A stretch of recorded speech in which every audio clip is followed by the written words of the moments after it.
జీరా rice ఎలా చేయాలో చూద్దాం.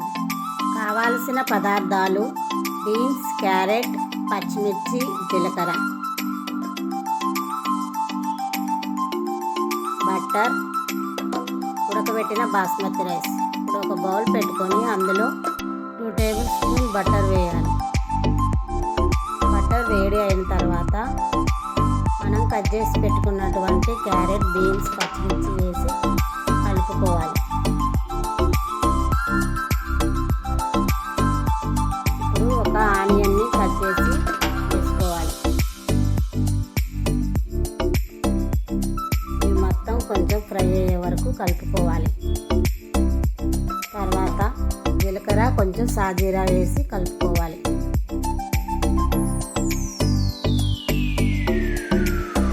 తర్వాత 2 టేబుల్ స్పూన్ సోయా సాస్ వేయాలి.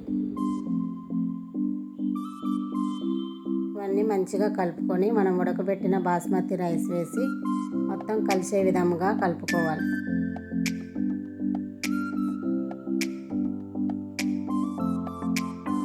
ఇప్పుడు కొంచెం కొత్తిమీర జల్లుకుంటే jeera rice ready. Subscribe my channel.